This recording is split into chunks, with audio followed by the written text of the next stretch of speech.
네, 일단 그 총기 관련 전과는 없고요. 그다음에 정신병력도 역시 없는 것으로 확인이 됐습니다.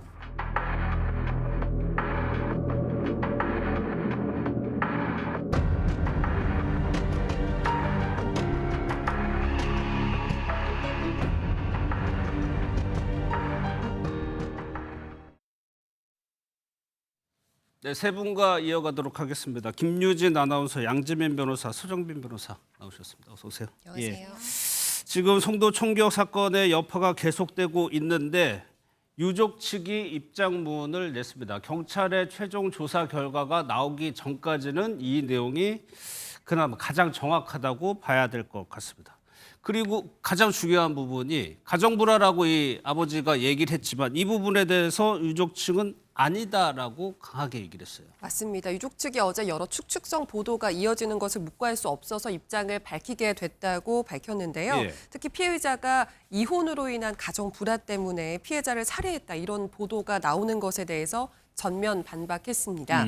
오히려 피해자 가족은 피의자를 배려하면서 계속 지내왔다고 이야기하고 있는데요. 유족 측은 피의자와 이 피해자 모친이 피의자의 과실 때문에 25년 전에 이혼을 했다고 주장을 합니다. 예. 하지만 이 사실을 아들에게 알리지 않고 결혼하기 전까지는 알리지 않고 사실혼 관계로 지내왔다고 해요. 이제 그리고 아들이 결혼한 이후에 이혼 사실을 밝혔는데 그게 8년 전 이야기입니다. 예. 그런데 모친은 피의자가 아들도 이제 이혼 사실을 알고 있다는 걸 알게 되면 심적으로 고통을 받을까 봐 걱정이 돼서 이제 이혼 사실을 알고 있다는 걸 아버지에게 내색하지 말아라 이렇게까지 당부를 예. 했다고 해요. 피해자 가족은 이런 내용을 근거로 해서 오랜 기간 피해자를 배려하면서 지내왔다고 이야기를 하고 있고 예. 그렇기 때문에 가정 불화를 범행 동기로 보는 것은 부적절하다. 이제 예. 이렇게 주장하고 있습니다. 예. 그리고 또 하나 이제 밝힌 내용이 이제 피의자의 전처, 그러니까 전처도 이 생일 잔치, 생일 파티에 원래는 참석을 하려고 했었다면서요. 맞습니다. 그러니까 피의자 입장에서 아들 집에서 이 생일 파티를 했으면 좋겠다라고 하다 보니까 그 장소로 모이게 된 것인데 애초에 그러니까 피의자의 전처도 이 생일 파티에 참석을 할 예정이었다라는 것입니다. 부득이하게 해외 출장으로 인해서 참석하지 못하게 되었고 이 부분에 대해서 이 피의자에게 피해자가 직접 이야기를 했다라는 겁니다. 어머니가 출장 일정으로 못 오신다라고 이야기를 했다라고 하고요. 이러한 정황 등을 통해서 피해자 측은 같이 함께 생일 파티를 하기로 했던 그런 상황이었는데 가정 불화는 사실과 다르다라고 이야기하고 있는 겁니다. 예. 일단은 현재까지는 경찰 조사에서 가정 불화라고 이제 진술을 했지만은 유족 측에서는 가정 불화 자체가 없었다라고 얘기를 하고 있는 겁니다. 그러면 서정빈 변호사님, 범행 동기가 무엇이냐 이것이 더 궁금해지는 거거든요. 네, 그렇습니다. 다만 이제 현 시점에서는 구체적인 범행 동기를 알아내는 것이 쉽지는 않은 상황으로 예. 보입니다. 피해자는 초기에 범행 동기에 대해서 가정 불하다라고 진술은 했던 걸로 알려지고 있는데 그 이후에는 또 진술을 하지 않고 있는 상황이라서 예. 구체적인 범행 동기에 대해서 조사하는 것이 쉽지는 않아 보입니다. 그렇기 때문에 많은 전문가들이 그 동기가 무엇인지에 대해서 의견들을 내놓고 있는 상황이긴 합니다. 그래서 일부 견해에 따르면 피해자가 이 성공한 전처에 대해서 박탈감이라든가 혹은 열등감에 시달려서 그게 이 범행의 원인이 됐을 수 있다라는 분석도 있습니다. 예. 왜냐하면 이제 피해자의 전처가 사실은 이제 유명한 그런 에스테틱 회사를 운영하고 있는 대표로 알려져 있고 또 사업적으로 상당히 성공을 했다라고 알려져 있기 때문에 그래서 비교적 자신보다 훨씬 더 성공한 전처에 향한 그런 시기심이라든가 열등감 때문에 이런 전처가 가장 아끼는 가족들에게 범행을 저지른 것 아닌가라는 분석이 나오고 있는 겁니다. 다만 예. 이제 어디까지나 이런 것들은 추측에 그렇죠. 불과하고 사실 개인적으로는 아주 조금이라도 납득할 수 있는 그런 동기를 찾는 것은 사실상 어렵지 않을까. 이런 살인 사건 내용을 봤을 때 우리가 선뜻 이해할 수 없는 그런 이야기들만 쭉 나올 수 있지 않나. 그래서 예. 합리적인 혹은 아주 조금이라도 납득할 수 있는 동기를 알아내는 것은 불가능하다라고 개인적으로는 생각하고 있습니다. 그러니까 말씀하신 것처럼 경찰도 지금 좀 난항을 겪고 있는 것 같은데 이 사람은 지금 아예 구체적인 진술을 사실상 거부하고 있는 상태인 것 같습니다. 그러다 보니까 어제 저희가 이제 프로파일러도 투입할 계획이라고 말씀을 드렸는데 이것도 또 철회됐다고 하고 그래도 경찰 수사가 이 부분을 밝히는데 수사력이 집중될 텐데 그럼 앞으로 경찰은 어떤 방식으로 수사가 될까요? 사실 지금 피의자가 이 범행 동기에 대해서 진술 자체를 거부하고 있는 상황이다 예. 보니까 아무리 생각해도 이제 경찰 입장에서는 그 동기를 파악하는 게 상당히 어려울 것이다라고 보입니다. 이제 다만 그 동기에 대해서 확인이 되지 않는다라고 해서 뭐 수사가 어려워진다거나 혹은 피의자에게 유리하게 흘러가지는 않습니다. 오히려 상식적인 그런 동기를 확인할 수가 없는 것이 맞으니까 예. 그렇다면은 경찰 입장에서 이후에 또 법원 입장에서 이 사건에서의 그런 위험성을 더욱 그러니까 상식적인 동기가 없는 그러니까 이상한 그런 살인 사건으로 보이기 때문에 그렇다면은 위험성이 더욱 강조되는 측면이 있지 않나 이렇게 생각해 볼 수가 있습니다. 예. 따라서 이 동기에 대한 조사는 당분간 진행하기는 조금 어려울 것으로 보이긴 하나 이제 그 부분 외에 지금 뭐 다른 가족들에 대한 그런 살인의 고인이 없었는지 그런 실행행위는 없었는지 이런 부분들에 대해서 수사가 더욱 집중이 되지 않을까 예상이 됩니다. 예, 워낙 큰 사건이었기 때문에 여기저기서 조금 의견을 내고 있는데 양지민 변호사님, 이 얘기는 무슨 얘기? 선천적 땡큐 결핍증 때문에 벌어졌다. 이거 누가 한 얘기입니까? 박선영 진실화해위원장이 이 사건을 두고 한 예. 이야기에서 이제 나온 건데요. 땡큐 결핍증이라는 것은 말 그대로 뭐 감사가 없다라고 이제 풀이가 됩니다.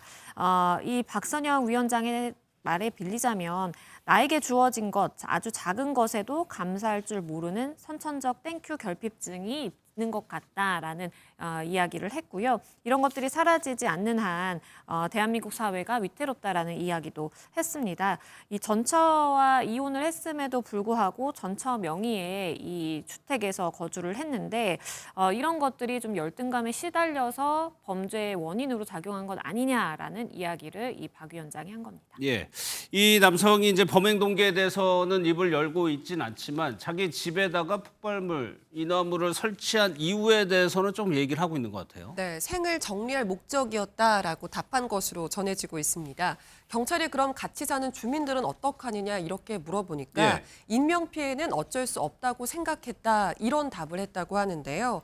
그런데 조금 이해가 안 되는 부분은 예. 폭발물을 통해서 스스로 목숨을 끊으려고 했었다면 송도에서 범행 이후에 자택으로 갔어야 집으로 되는 갔었어야죠. 건데 예. 지금 잡힌 곳은 그곳이 아니었잖아요. 그렇다고 한다면 이 말이 진짜가 아닐 수도 있는 거고 아니면 집으로 가는 도중에 체포가 됐을 수도 있는 거고 여러 가능성이 있긴 한데요. 예. 앞서 또 일부 보도에서 이런 얘기도 있었거든요. 체포 이후에 이 피의자가 한강 쪽으로 가서 목숨을 끊으려고 했었다. 이제 이렇게 밝혔다고 나온 부분도 있어서 어떤 부분이 맞는 이야기인지는 조금 더 조사가 필요할 것 예. 같습니다. 앞서 유족 측이 입장문을 냈다고 이제 전해드렸는데 이 과정에서 범행 당시에서 그동안 알지 못했던 좀 새로운 내용들도 좀 알려줬습니다. 맞습니다.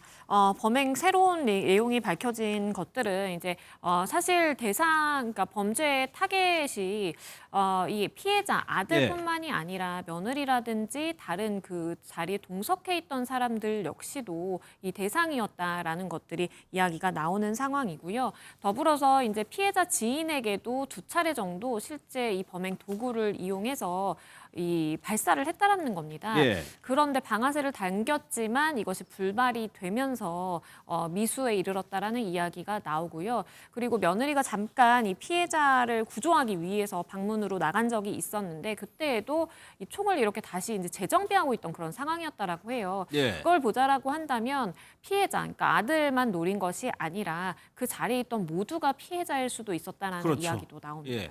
애초에는 아들만 다쳤기 때문에 아들만 목적으로 한 것이 아니냐는 해석이었는데 알고 보니까 그 자리에 있던 다른 사람들까지도 해하려는 상황이 벌어졌다는 겁니다. 그러면 양지민 변호사님, 살인 미수죄도 적용이 가능한 거 아니에요? 가능할 수 있습니다. 아직까지는 이 수사기관에서 그 살인 미수죄까지 적용을 하지는 않은 그런 상황인데요.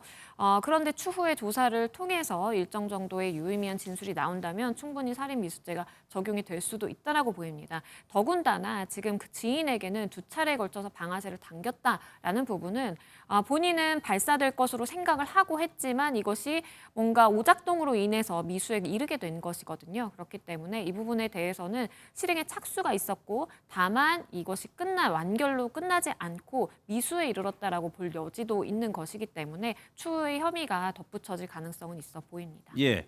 최초의 총기 난사 사건이 있었고 경찰이 현장에 진입한 시간까지 1시간 정도 시간이 비는데 사실 이 시간 동안에 이 아버지가 다른 사람에게도 공격하는 정황들이 있었기 때문에 늦어졌다고 봐야 되는 건가요? 네, 그런 점도 충분히 좀 고려가 예. 됐으리라 생각이 됩니다. 이제 사실 사건이 발생한 것은 밤 9시 반 정도였고 경찰이 실제 현장에 투입된 것은 밤 10시 43분, 그러니까 72분 정도가 지난 그렇죠. 시점이었습니다. 이 때문에 일각에서 초동 대응이 늦었던 것 아닌가라는 그런 비판이 일자 경찰에서는 당시에 이제 추가적인 피해를 조금 걱정할 수밖에 없었기 때문에 신중한 선택이었다라고 입장을 밝혔습니다. 애초에 신고가 되었을 때 피의자가 총기를 든 채 아직까지 가족들과 함께 있다라고 일단 접수가 되었기 때문에 예. 만약이라도 이 피의자가 총기로 다른 가족들에게 위해를 가할 수도 있다라는 판단 때문에 이 경찰력의 투입이 조금 신중했다라는 입장입니다. 그렇기 때문에 말씀하신 것처럼 이 추가 피해 등을 우려해서 일단 예. 시간이 조금 걸리지 않았나 이렇게 생각이 됩니다. 물론 현장에서 그런 상황이 발생을 해서 신중하게 접근을 한다 하더라도 조금 더 빨리 이 아들을 병원으로 후송을 했으면 생명을 살릴 수 있진 않았을까, 좀 이런 아쉬움, 지적도 좀 있어요. 네, 그렇습니다. 사실 신중한 판단은 당연히 필요했을 것이다라고 생각이 되는데 그럼에도 이렇게 1시간 이상이 걸린 것은 사안의 중대성이라든가 혹은 긴급성을 비추어 봤을 때 조금 늦은 감이 없지 않아 있습니다. 물론 실제 이 피해자가 사망한 시점이 언제인지에 대해서는 부검 등의 결과를 통해서 확인을 해야 되긴 하겠지만 예. 만약에라도 이제 현장에서 이 피해를 입고 나서도 일정 시간 살아 있었다라고 한다면 사실 경찰이 이렇게 시간이 조금 더 걸린 부분에 대해서는 비판을 좀 피할 수 없지 않을까. 예. 그리고 한편으로는 살릴 수도 있었던 그런 생명이지 않을까 안타까운 그런 심정이 또 들 수 있을 예. 것 같습니다. 지금까지 앞서의 정황만으로도 계획 범죄는 충분히 가능성이 높아 보이는데, 아무튼 또 하나 정황이 나온 것이 실제로 아들 내외는 아버지 집으로 가겠다고 한 거를 반대했어요, 아버지가. 그렇죠. 그러니까 이 아버지는 서울에 거주하고 있었고 아들 내외는 인천에 거주하고 있던 상황이었습니다. 아버지의 생일을 맞아서 아들 내외가 서울에 있는 아버지의 댁으로 가겠다라고 이야기를 했다고 해요. 그럼에도 불구하고 피의자가 아니다, 내가 인천 집으로 직접 가겠다라고 이야기를 했다고 하고요. 예. 그러자 아들 내외가 손수 생일상까지 준비를 해서 이렇게 생일 파티를 하던 그 와중에 갑자기 식사를 하다가 피의자가 잠시 편의점에 다녀오겠다라고 이 집 밖으로 나갔고 돌아왔을 때에는 손에 가방이 들려 있었다라는 거예요. 그래서 아들이 그 가방이 뭐냐라고 묻는 그 즉시 가방에서 총을 꺼내서 이 아들에게 총구를 거눴다라는 것이 당시의 이제 상황 설명이고요. 그리고 앞서 말씀드린 것처럼 아들을 공격하고 이후에 지인까지 공격하려고 했지만 이것이 불발됐다라고 전해지고 있습니다. 예. 사건이 워낙 크다 보니까 전처의 직업, 회사명도 다 공개가 되고 또 입장문까지 지금 나오는 상황입니다. 맞습니다. 피해자의 전 배우자가 대표로 있는 에스테틱 그룹도 지금 이번 사건으로 굉장한 곤혹을 치르고 있는데요. 지금 굉장히 많은 추측성 보도가 이어지면서 회사 측에서 어제 입장문을 발표하기도 했습니다. 피해자는 당사의 임직원이 아니고 경영과도 전혀 무관하다, 이런 내용을 밝혔고요.